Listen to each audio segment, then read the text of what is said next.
तस्वीर बन चुका हूँ तेरे इंतजार में, आहट पे कान, दर पे नजर, दिल में इश्तियाक, आंखों के अश्क सूख गए इंतजार में। मौसूफ तशरीफ लाए और यौम जमहूरिया के ताल्लुक से अपना इजहार तशक्कुर फरमाए। अऊज़ु बिल्लाहि मिनश शैतानिर रजीम, बिस्मिल्लाहिर रहमानिर रहीम। और रब्बि शरह ली सदरी व यस्सिर ली अमरी वहलुल उक़दतम मिन लिसानी। मोहतरम सामीईन किराम, अज़ीज़ान गिरामी, आज हमारे भारत के अंदर, पूरे भारत के अंदर जश्न का माहौल है। आप सभी को मालूम है कि हमारा ये जश्न हम सब इसको क्यों मनाते हैं। आज के दिन क्या हुआ था और आज का दिन हमारे लिए क्यों खास है। 15 अगस्त 1947 में हमारा देश आज़ाद हुआ था और 26 जनवरी 1950 को हमारे देश का कानून, हमारे देश का संविधान, हमारे देश का कॉन्स्टिट्यूशन नाफिज किया गया था। यानी 26 जनवरी 1950 को ये नाफिज किया गया, लेकिन बाज़ाब्ता असेंबली में पास हुआ 26 नवंबर 1949 को, यानी 2 महीने पहले पास किया गया। पास होने के बाद इसको नाफिज किया गया 26 जनवरी को।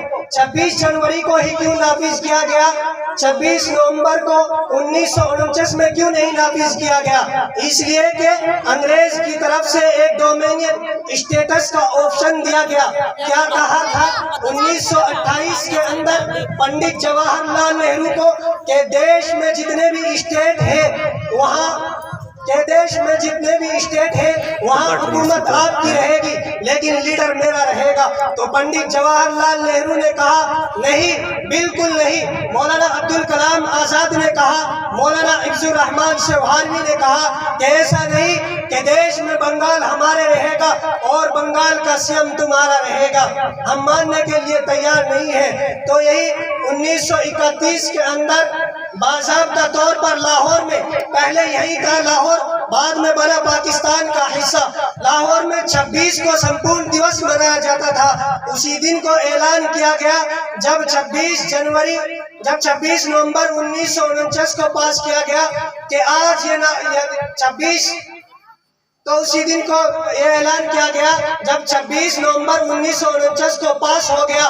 कहाँ पर? वहाँ पर असेंबली के अंदर, कि आज ये नाफिज नहीं किया जाएगा, बल्कि 26 जनवरी जब सारे भारत के लोग जमा होंगे वहाँ पर यह कानून रखा जाए, पूरी दुनिया, पूरे भारत के सामने ये कानून नाफिज किया जाए।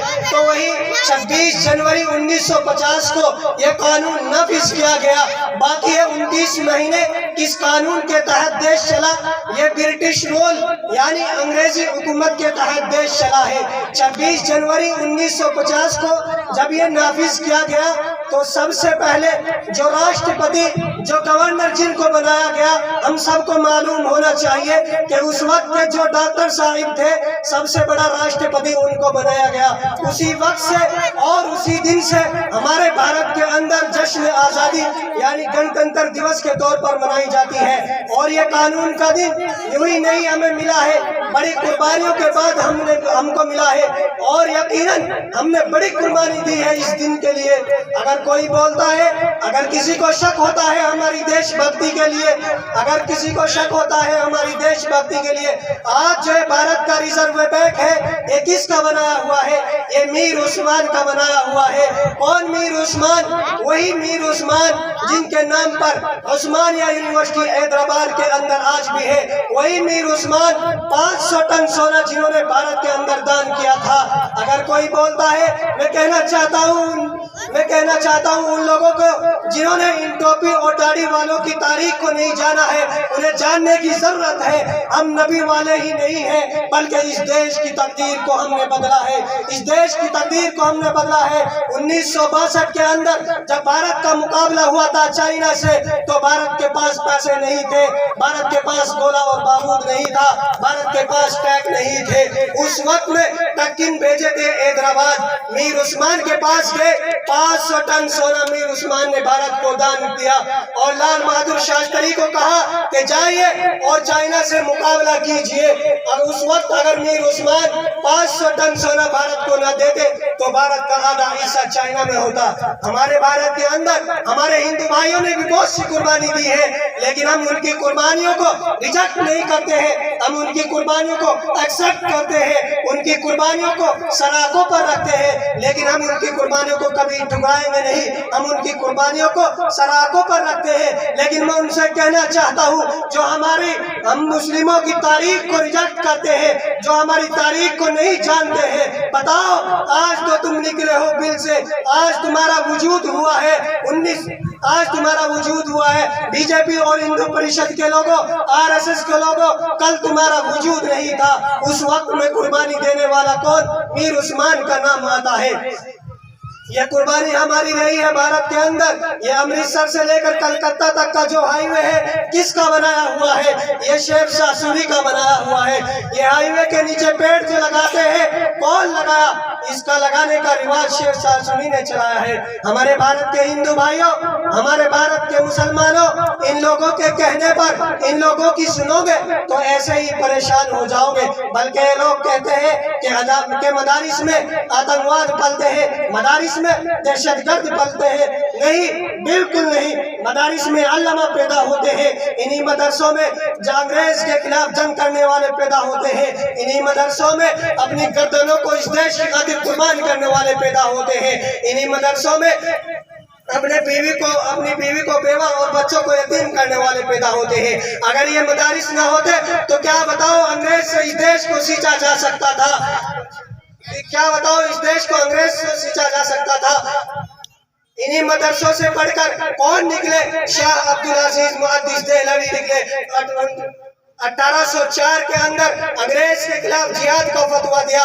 उसके बाद 1831 में शाह सैयद इस्माइल, मौलाना सैयद शहीद अहमद बरेलवी रहमतुल्लाह अलैह बालाकोट गए थे। किस लिए? क्या पिकनिक मनाने गए थे?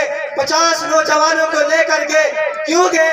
अंग्रेज से लड़ने के लिए गए थे। उठाओ तारीख 1857 में शामली के मैदान में कौन थे? मौलाना कासिम नानोतवी, मौलाना जाफर थे, मौलाना फजल हक खैराबादी थे, मौलाना फजलुर रहमान खैराबादी थे, मौलाना इज्जुर रहमान सेवहारवी थे, मौलाना रशीद अहमद गंगोई थे। कौन थे ये लोग? ये लोग इंडियन फ्रीडम फाइटर थे। कहाँ से निकले? मदारिस से निकले, कुरान पढ़कर निकले। किसी भी भाई का एक कतरा खून तक नहीं बहाया। अगर लड़ाई की तो सिर्फ अंग्रेज से की। अगर बात अंग्रेज की जाती है, बत्तख के बच्चों को तैरने का तरीका कोई न सिखाए। हमसे ज्यादा अंग्रेज से कोई लड़ा हो तो मैदान में आए। हमें पता है अंग्रेज से कैसे लड़ा जाता है। अगर आपको हमारी तारीख पूछना है, शामली के मैदानों में हम थे।